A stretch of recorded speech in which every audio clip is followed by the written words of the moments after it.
Someone sent me a story about a young couple that was getting ready to be married, and they were going through pastoral counseling. And the pastor was trying to make sure that they were both on the same page spiritually and doctrinally. He was doing all right until he got to the subject of original sin, and the young man did not believe in original sin, and no matter what the pastor said, he couldn't convince him. But he thought it was incidental enough that he allowed them to go ahead and get married, and he didn't see him again for 20 years. 20 years later, he saw them, and quite surprised to see they had 3 teenage children, and he asked the young man if they ever resolved their conflict over original sin. He said, "You know what?" He said, "After 20 years of marriage and 3 teenagers, I not only believe in original sin, I believe in demon possession." This couple was having a standoff fight. You know what that is? Nobody would give any ground. He was right, she was right. There was no way that, and they'd been going on for a long time. And finally, the young woman, she had an idea. She said, "I'll tell you what, we're probably never going to really totally honestly resolve this, but let's call a truce, and we'll do it this way. I'll say I'm wrong, and then you just come back and say that I'm right." He said, "Okay." She said, "I'm wrong." He said, "You're right." That's how it works. That's why it never goes anywhere, you know, it just starts all over again. And then there's a story of this man who had a heart condition. And he went to see his cardiologist, and his cardiologist told him that his situation was putting him in great jeopardy, that he needed to make major lifestyle changes, and that if he didn't, there wasn't anything medically he could do to help him. Being concerned for the couple, the doctor made an appointment with this man's wife, a private appointment to talk with her about her husband.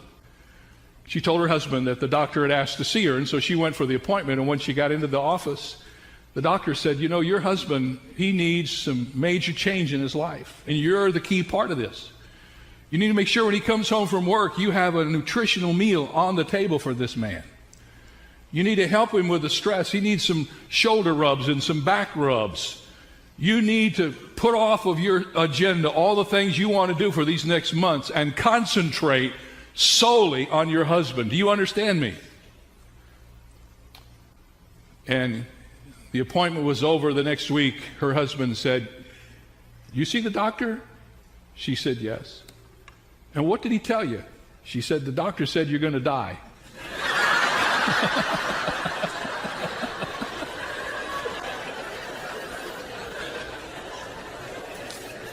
I don't think the Song of Solomon teaches us that, do you? I think we should just put that away. But anyway, thank you for your love of laughter. And today we're going to talk about rekindling the fire in marriage from the Song of Solomon, chapter 5, verse 9, through the 6th chapter and verse 10.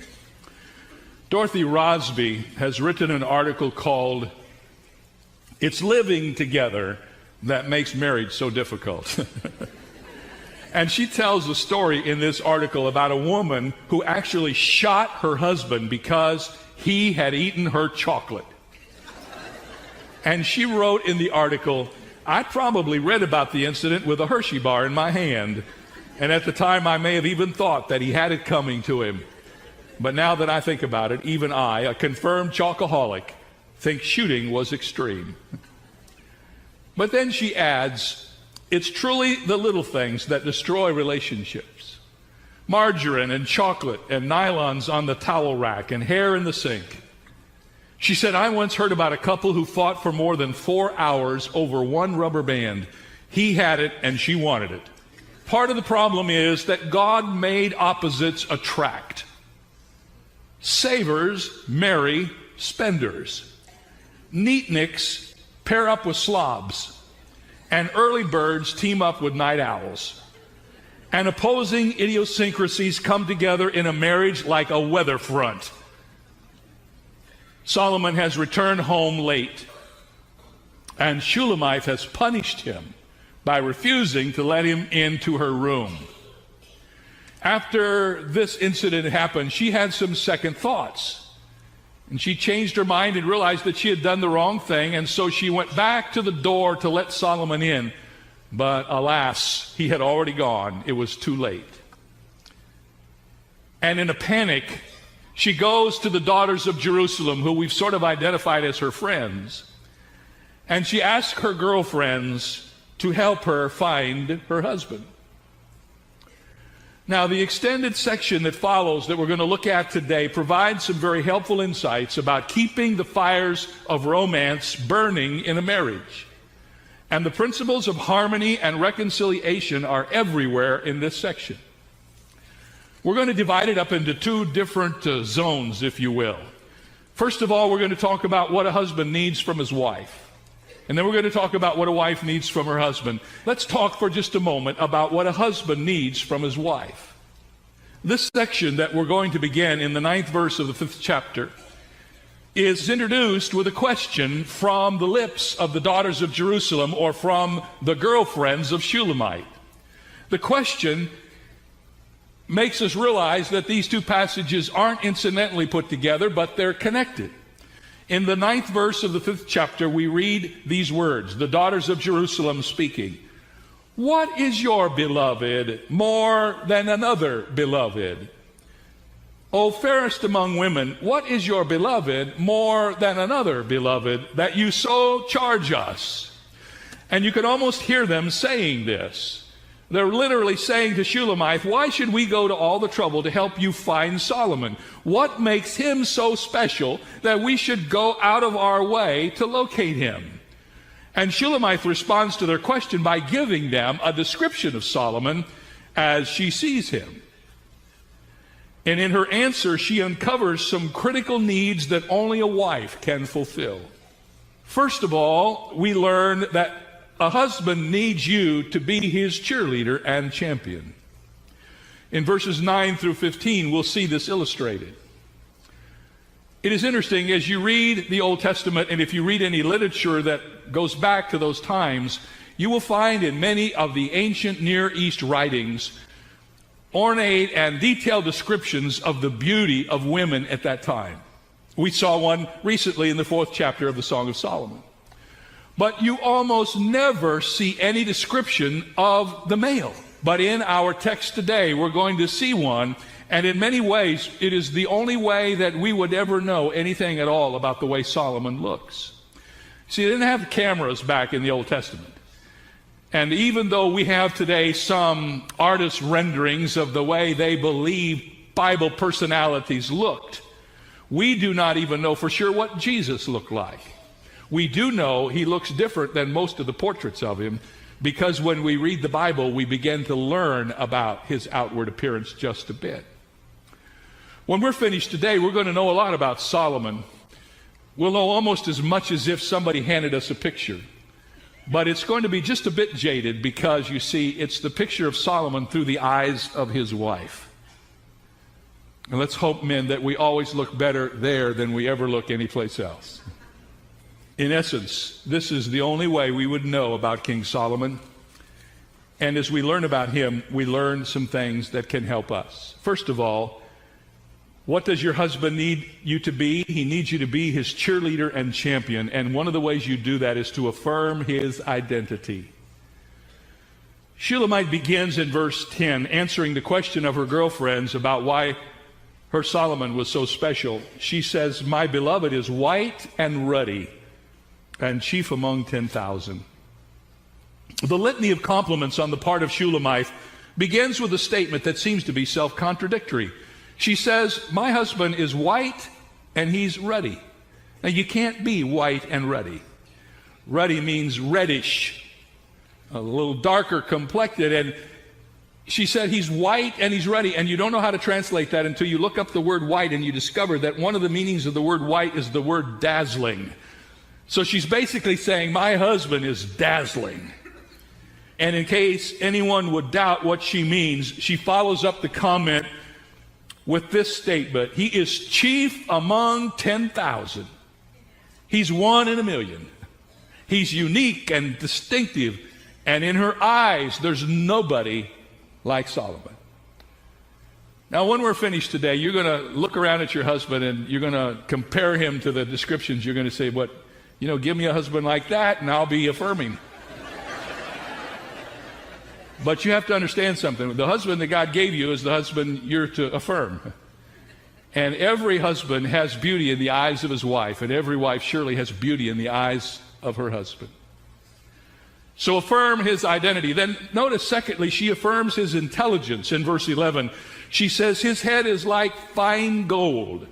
And this is not an outward expression of his head, because obviously he didn't have a gold head. But it is a statement designed to express and affirm the stateliness and the wisdom of her husband. Shulamite considered her husband to be smart, and he was. He was, we know, the wisest man in the earth. And the Bible says there was never anybody wiser than him before him, and never anybody wiser after him. So she didn't have any trouble affirming his intelligence. But ladies, however hard you have to work to do this, you have to find some way to affirm your husband's intelligence. Because there's not anything that I know of that will discourage a man than for his wife to make comments that demean his intellectual ability.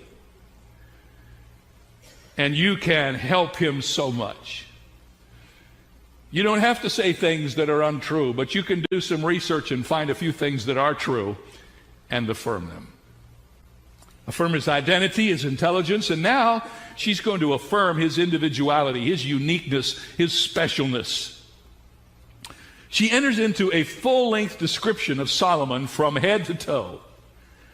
She actually makes specific comments about 9 different parts of his body.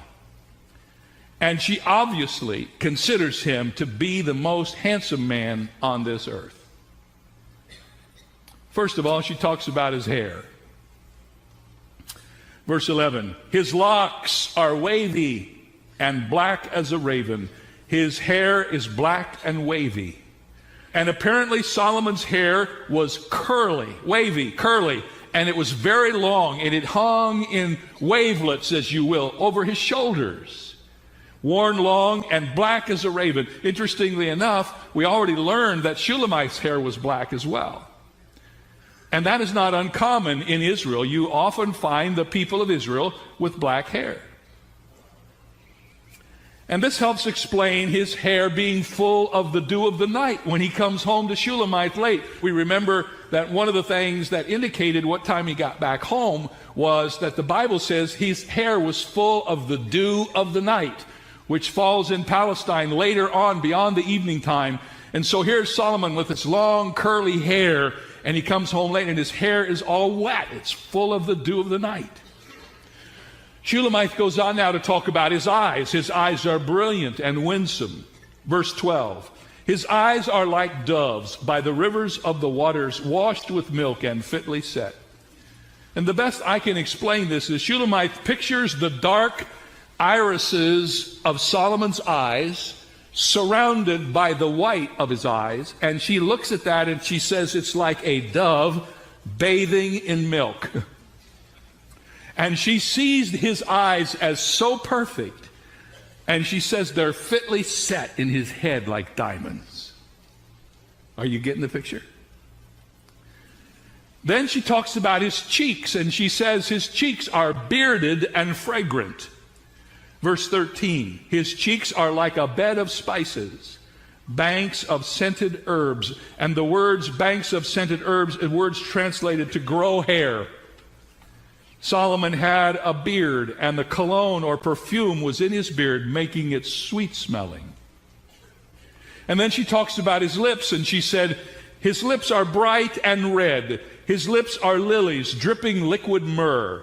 His lips are red, not white. They're sweet, not bitter. And as in the earlier references to the lips of Shulamite, this is probably not only a reference to his lips and their formation, but also to the words that may have come from his lips. And then she says, his arms are bronzed and strong. Notice verse 14, his hands are rods of gold set with beryl. And the word translated hands here could be used to describe any part of the arm, and it is most likely a description of the strong and well-proportioned arms of Solomon. He had guns. He had some strength. And the color of gold describes his skin tone, or perhaps his tan. Now, just review for a moment what this woman sees in her man, and you're beginning to see she considers him to be the most unusual specimen of humanity her eyes have ever fallen upon. Next, she says his torso is built and chiseled. Verse 14 says his body is carved ivory inlaid with sapphires. Solomon not only had guns, he had a six-pack. Men, how would you like to have a body that is described as carved ivory? I must confess to you, no one has ever said that to me. And that is exactly how Shulamite thought of Solomon. In our day, he would have been a regular at some local fitness center.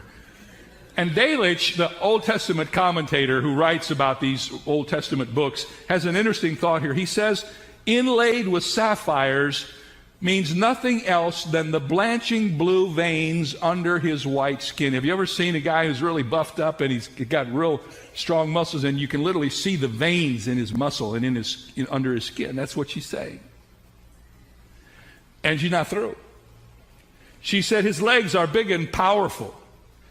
His legs are pillars of marble set on bases of fine gold. This description of Solomon's legs was intended to reflect strength and muscular and athletic contouring of the thighs and of the calves. And the bases of fine gold refers to his feet. The pillars of his legs are down on bases of gold. So she's saying Solomon has strong legs and good feet. And then she speaks of his face in verse 15. His countenance is like Lebanon, excellent as the cedars. One author says that it is impossible to describe a mere man in terms of the majesty of Lebanon. But we cannot forget that in Shulamite's eyes, her lover is beyond comparison. She's reaching for anything she can find to describe the way she feels about him. And finally, his mouth is beautiful and sweet. And this is more of a description again of Solomon's words than of his actual mouth. We might better say his words are sweet. Eugene Peterson, who's given to us the Message, which is the paraphrase of all of the Bible, he paraphrases that verse this way. He says, his words are kisses and his kisses are words. And then, as if she might have forgotten something that she should have said, Shulamite sums it all up in verse 16 when she says, yes, he is altogether lovely. And remember, she's just answering a question her girlfriends asked her. And she goes off into this soliloquy. They ask her the wrong question. Why is Solomon so different than anyone else? Why is your beloved beyond any other beloved? In other words, why should we take our time and go find Solomon? You want to know? Here it comes. In this long speech from Shulamite about Solomon. She knew she needed to be his cheerleader and his champion. And even though she's not saying these words to Solomon, Solomon will hear them. And she's describing in glowing terms the one she loves. Positive affirmation of human characteristics are very important to the continuation of a strong and solid marriage. We've learned through this whole series that our words are so critical. And we need to go out of our way, women, to affirm our husbands. Nothing is more important to your husband than to know that you respect him and that you hold him in honor. Your husband also needs you to be his companion and complement. Your champion and cheerleader, your companion and complement. And we learn next in this text that Solomon and Shulamite are not just two people who have mutual admiration for one another. They're not just people who have a great relationship physically, but they are friends and they are lovers. And how majestically this is brought out in our text. I'm sure it's no secret to you that I love the Bible and I love the study of the Bible. And one of the reasons I love it is because the Bible is so full of surprises. And here in the book of the Song of Solomon, there are two expressions that are meant for us to notice if we will do our homework.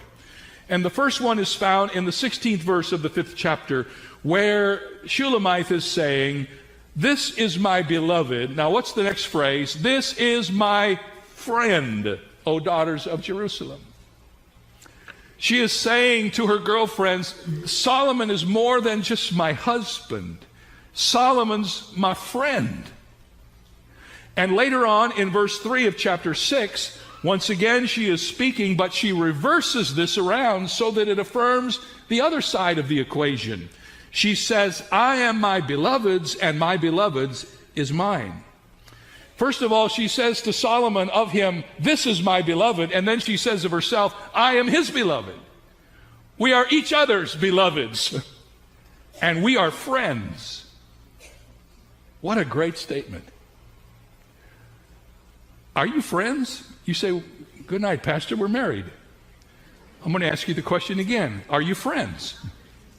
I've known couples that were married and they weren't friends. Oh, they had no intention of getting divorced. They did all of the important things of a marriage, but given the opportunity to spend time with somebody else as opposed to their own wife or husband, she wasn't in the top 5. He wasn't in the top 5. Let me ask you this question. If you could spend time with anybody that you know in the whole world, who would you like to spend time with? I'll be honest. I'd rather spend time with Donna than anybody. And I don't want you to feel upset about that. It's just true. If I had my choice, I'd rather be with her than anybody else. What a great thing to be friends with your partner. This has nothing to do with sex. It has nothing to do with any of the other things. It's just what a privilege to be able to walk through life together as intimate friends with one another. And to share things that you never share. To understand things that nobody else understands. And when you have a relationship like that in your marriage, it is beyond just the outwardness of the marriage. It is all the unspoken things, all of the intuitions that you have. It's being able to answer questions before they're asked, to anticipate things that have never been expressed. And that is such a beautiful part of being married. And one of the things that is joyous for us is that our marriage has endured now these years and all of the history that we have known together. And I've known Donna for the vast majority of my life now. We've been married over 40 years, and we got married in our late teens, early 20s. So I've been with her twice as long as I have been by myself. And we have all this history together. And when we travel and when we serve, we remember people, and people come up to see us that call out a memory from some memory in our life 20 years ago. And I tell you, the treasured memories of a married couple who stays focused on the Lord and on each other is one of the greatest gifts you will ever have. It's worth fighting for. You may be in a position right now where you think, man, I don't know if, it's worth fighting for. You may not think so now, but down the road you will look back and say, I'm so glad we persevered and we got over that tough place and our marriage is still together. Here's a great summary statement I read this week of this particular section. Because Solomon was the king, Shulamite had to share him in some ways with the daughters of Jerusalem. But as a lover, he was hers alone. Shulamite meant that all the other things that she had enumerated about him, though they were important, were of less significance to her than that he was her lover. And this suggests that in any successful marriage there is genuine friendship as well as romance. For Shulamite and Solomon, in addition to their intimate expressions of affection, there was also the desire simply to be together.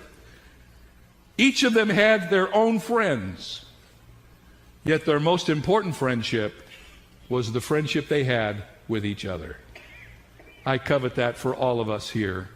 What a wonderful joy to have a friendship that lasts throughout your whole life with the one you love. Now, this section started with a question. Remember what the question was? Why should we care about Solomon, and why is he different than any other beloved? I think that through her long speech, Shulamite has convinced her girlfriends that Solomon was worth hunting for. And so now that they're convinced, they come up with another question, which introduces the 6th chapter. Notice, where has your beloved gone, O fairest among women? And where has your beloved turned aside that we may seek him with you? It appears that Shulamite has convinced her girlfriends that Solomon's worth hunting for, and now they want to know where to look. And her answer reveals a great deal about her understanding of her husband. She was pretty sure where he was. He's gone to one of his favorite places where he feels a sense of great peace. He's confused perhaps about what happened, maybe disappointed in himself, maybe still a little bit upset with her, but he finds solace in this place. And interestingly enough, he knew where it was, and so did she. He has gone to his garden, she says. And according to Ecclesiastes, Solomon was a great naturalist. When I studied the book of Ecclesiastes, I uncovered this truth in the 5th verse of the 2nd chapter. Here we read Solomon saying, I have made myself gardens and orchards, and I planted all kinds of fruit trees in them. There's more about this in the Proverbs and in Ecclesiastes, but Solomon was a naturalist. He loved being in the gardens that he had planted. Shulamite, where shall we find your husband? Well, I'm not sure where he is, but I would guess he's probably in his garden. If that happened to you ladies, do you know where your husband would be? Working on his car, fishing, hunting, playing golf. Do you know the passion of his life? Do you know where he goes to gather his thoughts? Shulamite did. She was not only his wife and his lover, she was his friend, and she knew him. And the Bible tells us, men, that we are to take that seriously. We're to live with our wives, what does the scripture say? According to what? Knowledge. We're to know our wives. This turns it around on the other side, but we're to know our wives. Somebody said, get a notebook and take notes on her. Get to know her. You will refer to it often. I don't know that you need to do that physically, but you need a notebook up here. You know some things that you will never do.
Thank you.